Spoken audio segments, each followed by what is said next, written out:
Hello, everyone. I'm Erica Miner, former violinist with the Metropolitan Opera, and I am honored to be here to talk about La Scottissima, Renata Scotto, a soprano whose superlatives I couldn't even begin to do justice to.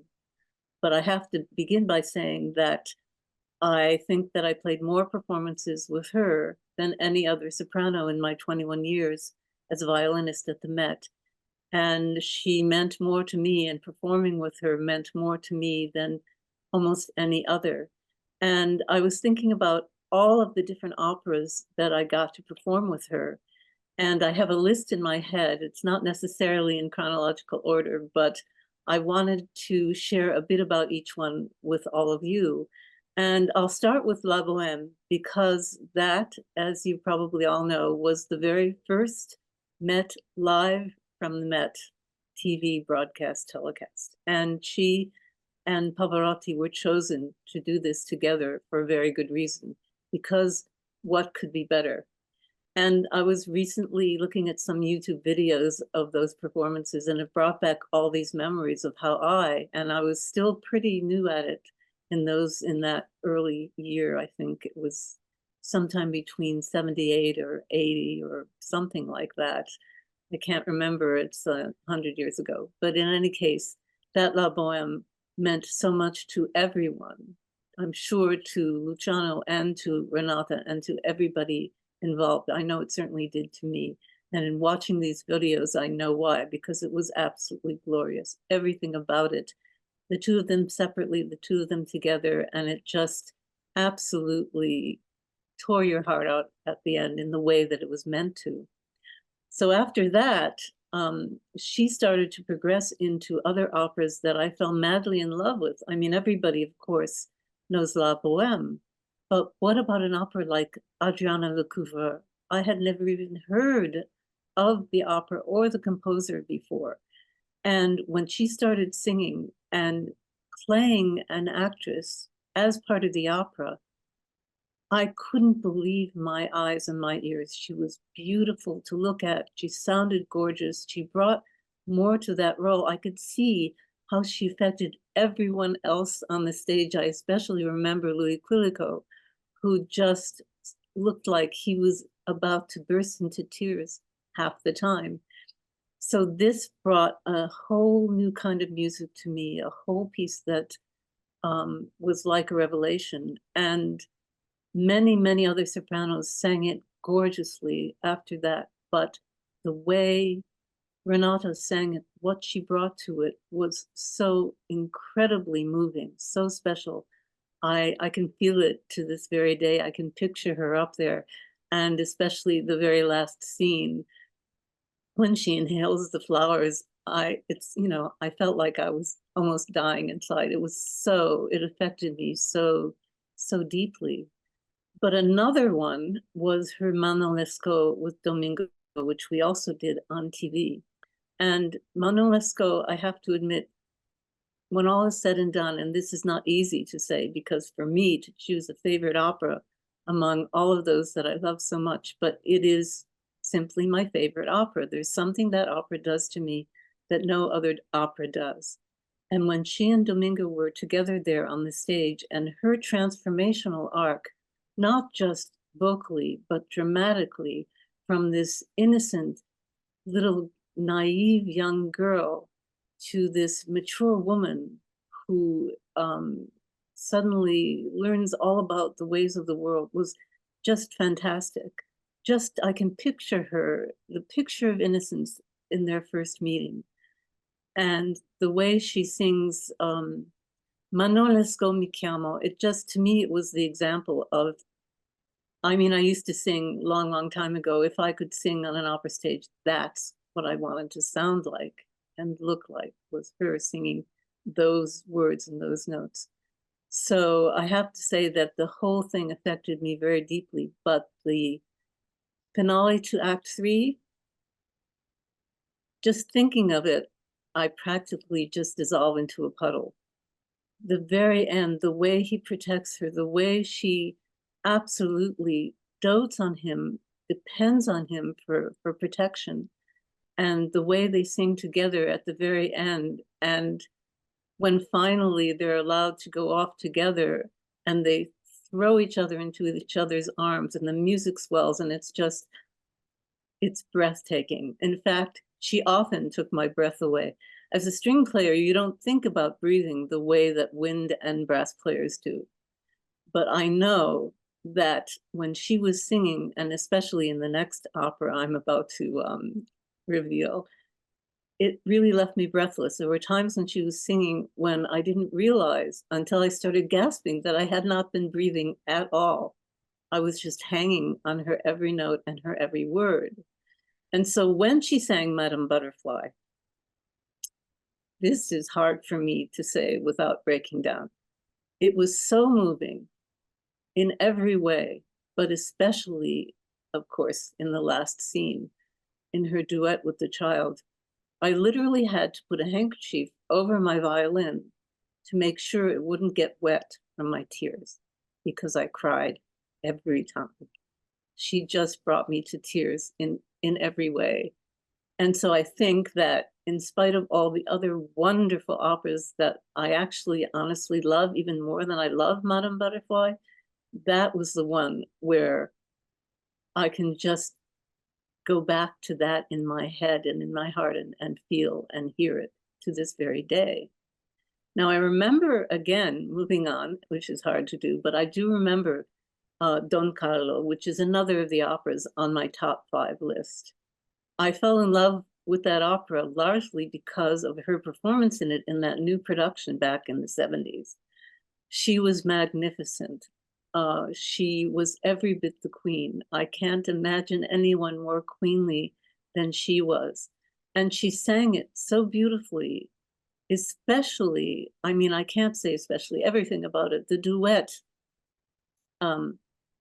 where King Philip sends her most important person, the young woman, away, her companion, just broke me up every time. I just was practically in tears.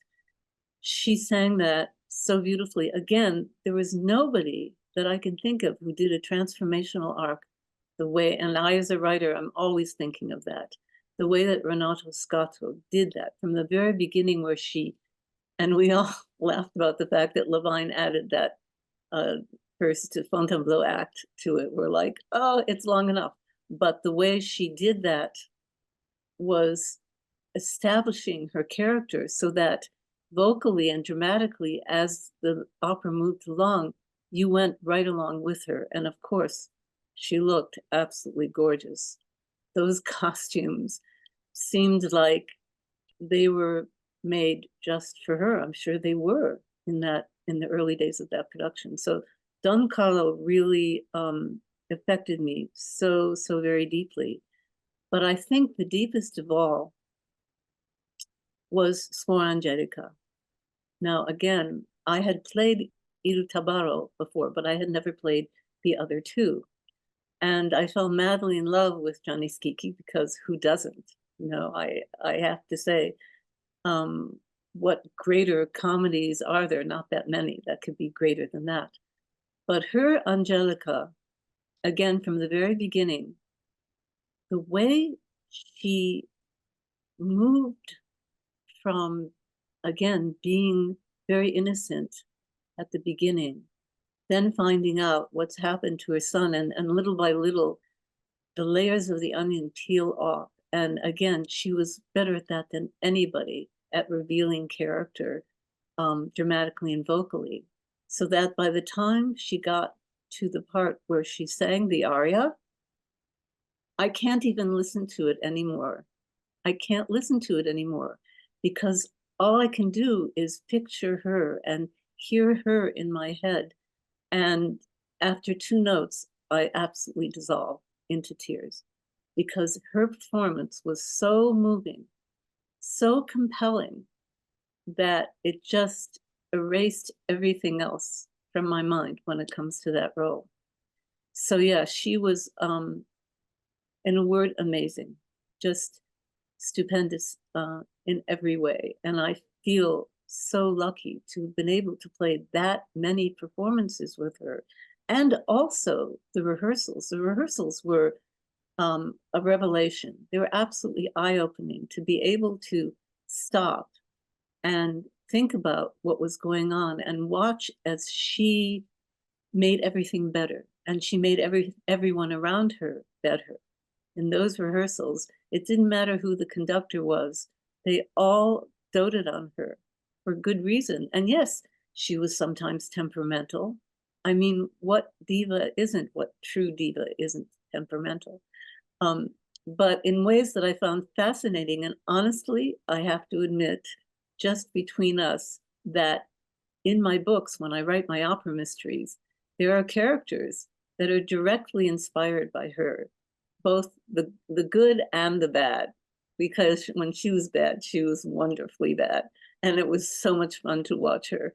I just felt like I was just thrilled. It was a thrill for me. And when I think back on it, yes, I was there for 21 years. So I got to experience a lot but especially in Italian opera. And yes, of course, we did so much Wagner.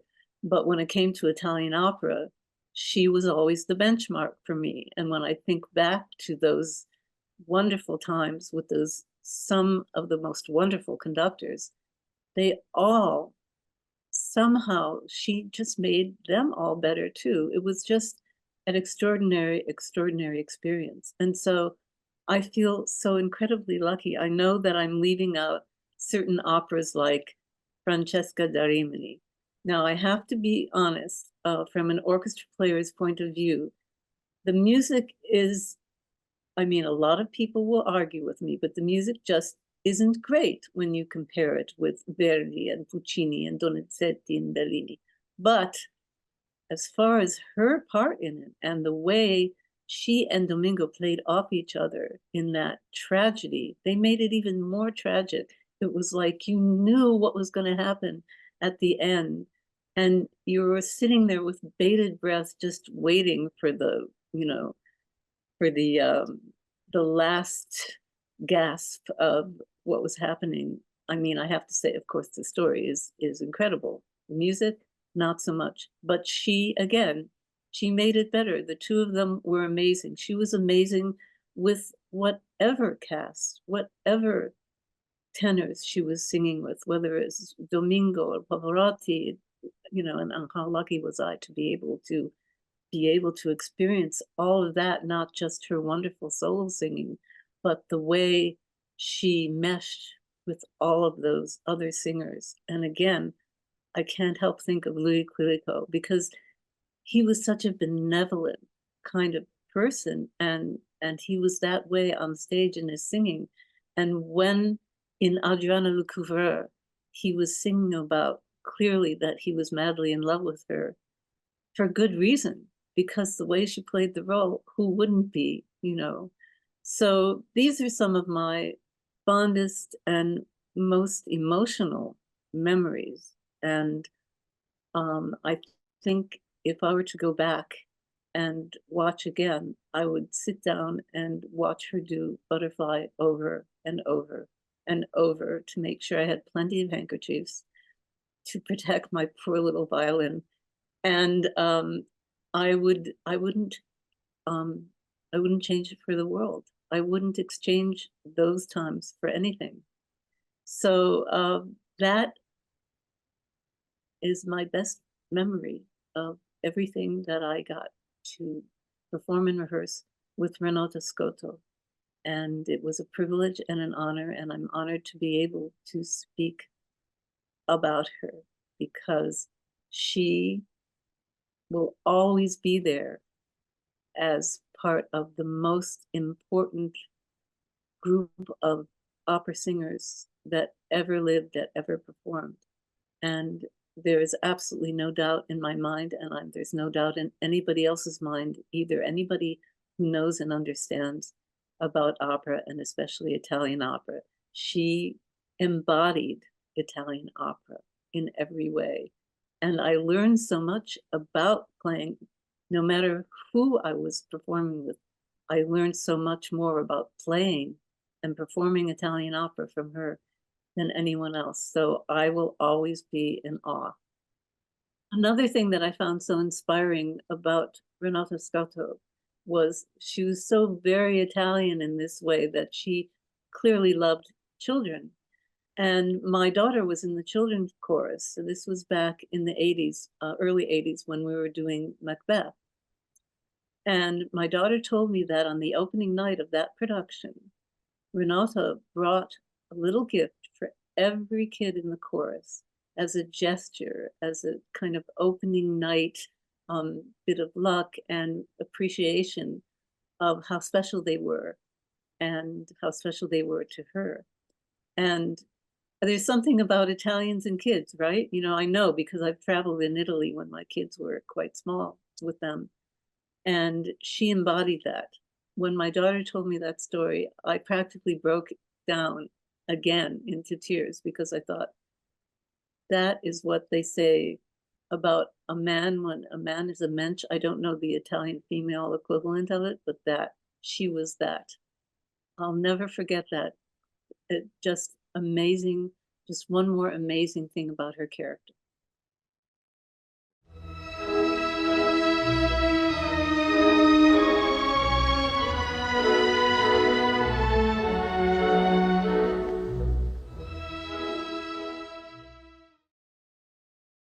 Speaking Opera focuses on documenting the career activities of currently active singers, composers, musicians, and authors in the field of operatic performance and scholarship, and specialists in the field of audio recording, as well as those who have retired fully or partially from performing and/or teaching.